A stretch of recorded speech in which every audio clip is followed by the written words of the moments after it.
Ecuador, un país de asombrosa riqueza donde la diversidad se refleja en sus paisajes, cultura y patrimonio.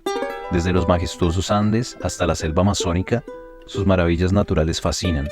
Su arquitectura colonial y centros históricos bien conservados como el de Quito atestiguan su herencia española.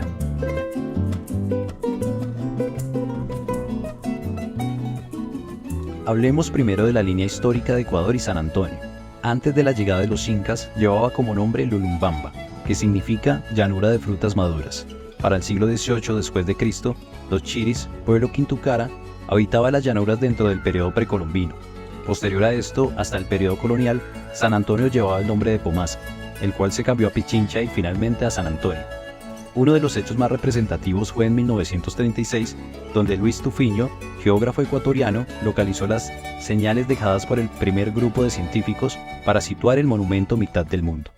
En este contexto histórico, se introduce un concepto inicial del proyecto de restitución de memoria que se conecta con la línea ecuatorial que cruza longitudinalmente a Ecuador. A su vez, se relaciona con el camino del Inca Capacñán, o Camino Real, que cruza transversalmente San Antonio, creando un punto de gran importancia para la preservación histórica de la memoria de Ecuador.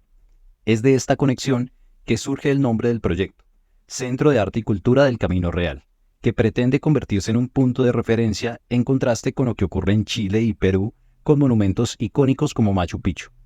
Plan parcial, eje de revitalización histórica de San Antonio de Pichincha, la vértebra contemporánea clave en la historia.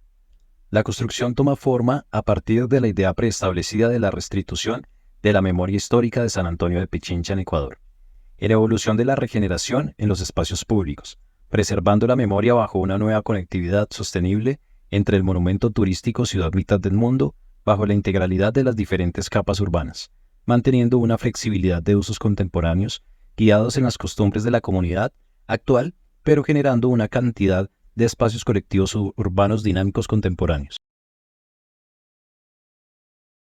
Escenarios permeables, regeneración más cultura.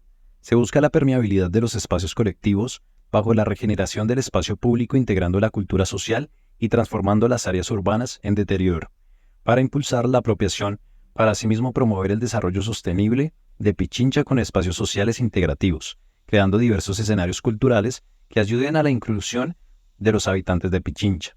Entre estos podemos observar varios escenarios de permeabilidad visual, escenarios culturales, movilidad sostenible, reivindicación social y zonas infantiles. Todos estos con una apropiación distinta de diferentes edades, desde niños, todos adultos y jóvenes, en los cuales puedan mezclarse en diferentes partes del eje y también sean integrativos dentro de los diagramas programáticos y las funcionalidades que tiene Pichincha dentro del año. Es de esta manera que también se ha utilizado otra herramienta muy importante, que es el transepto propositivo.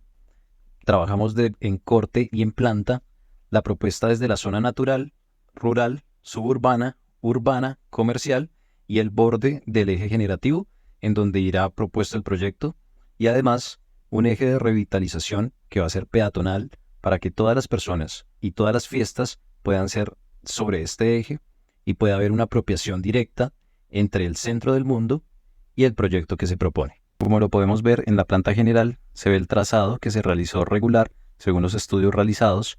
En la parte central están los edificios de conservación arquitectónica y en la parte inferior está el eje propuesto y el proyecto está en la parte inferior derecha. Los cortes urbanos también hablan de la relación de alturas con los vecinos según el corte longitudinal y transversal, que si bien hay una diferencia propuesta y hay una diferencia diferente, no es muy superior a lo que se contempla en la actualidad. Localizándonos en el área precisa de trabajo, el área de referencia del proyecto se encuentra a 2 calles de la iglesia y de la plaza central o principal de San Antonio. Como pueden apreciar, el lugar de intervención se encuentra entre la calle 13 de Junio y la calle Daniel Ceballos. Es un espacio estratégico dentro del marco del casco histórico, porque si bien es muy cercano al mismo, no tiene las restricciones de construcción del mismo, porque está dentro de la franja de línea de fábrica, y no de conservación. La línea de fábrica, dentro del código de edificabilidad, refiere al límite que genera la colindancia vecinal, lo cual genera un parámetro principal de diseño diferente. Tenemos un total de área catastral de 4.263 metros cuadrados, con un coeficiente de ocupación del suelo en planta baja del 80% de 3.410 metros cuadrados y un coeficiente de ocupación del suelo total de 10.231 metros cuadrados. Cabe resaltar que la estructura de planificación para el desarrollo y gestión del suelo va dictada directamente desde el Plan Metropolitano de Desarrollo de Ordenamiento Territorial, PMDOT.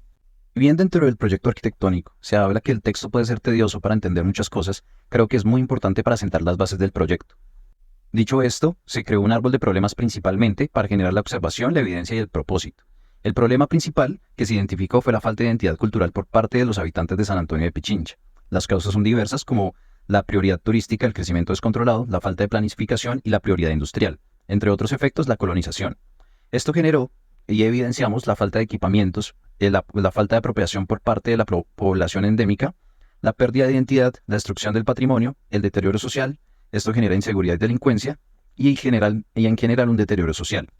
Es por eso que desde las evidencias, con frases como preguntan de dónde soy y no sé de dónde responder de tanto no tener nada, no tengo de dónde ser, de Jorge Enrique Adam, hay una proposición que es directa, que es apropiar el camino del Inca en un marco general y restaurar la memoria cultural de San Antonio en una escala meso y consolidar la economía local en una escala micro. Es entonces que construir desde el vacío, construir desde el silencio, se vuelve algo importante. Y surge la pregunta, ¿cómo desde la historia se puede tejer la apropiación contemporánea cultural? Entonces, si construimos desde ese vacío y desde ese silencio con un atractivo turístico y cultural, tenemos una activación económica que es el centro de arte y cultura del Camino Real. Y a esto se genera un postulado en base a una pregunta: ¿cómo recuperar la memoria histórica a partir de relaciones espaciales inversas en tipologías morfológicas del lugar? Conceptualización teórica del proyecto arquitectónico. Interpretar desde el vacío. La música tiende a ser tan específica con el silencio que, si bien el receptor, el público, no lo ve ni lo escucha con antelación, el emisor, el músico, sí lo ve, porque además el silencio es considerado una nota musical que se representa en el pentagrama, y además él mismo escucha, porque si bien el músico sabe que el silencio no se ejecuta, sí lo debe interpretar. Construir desde el vacío, redefinir el silencio. Entonces, desde este punto, empezamos a tener una forma compositiva de principios ordenadores, operaciones, secuencias, tipo arquitectónico, elementos espaciales, relaciones espaciales, estructuras espaciales, que nos van a generar un sistema que va a ser una volumetría en estereotomía. Entonces vamos a centrarnos en la planta central, el patio, la agrupación, espacios conexos, espacios dentro, uno dentro del otro, que van a generar todo el espacio y el espectro del espacio estático, el patio como vinculante morfológico, la historia fragmentada unida en un lugar, y vincular la historia con diferentes operaciones como la yuxtaposición. Las operaciones pueden estar distribuidas por el recorrido como una galería, y pueden haber estructuras lineales de estancias distribuidas por eje, repetición, simetría y ritmo. Esto nos va a llevar a un concepto y a un sistema de estereotómico que nos va a llevar a visualizar la arquitectura contemporánea desde la historia y como la hacían los incas en su momento, para que podamos tener desde ese punto una concepción propia de lo que es la cultura del Ecuador. Es de esta manera que el proyecto deja de ser meramente especulativo para convertirse de un objeto formal, con trabajo de diseño, a un objeto que pueda ser habitable y que pueda tener las condiciones de restitución de economía y de historia. Por el lado de Sou Fujimoto, tomamos temas muy importantes como la cueva, la gradación, el orden dinámico, la permeabilidad, la fundición, la coexistencia, la contemplación y los espacios inacabados. Y por el lado de Peter Zumthor, tomamos las atmósferas, los efectos sensoriales, el balance de confort, la apropiación personal y la proporción. La luz rompe el volumen.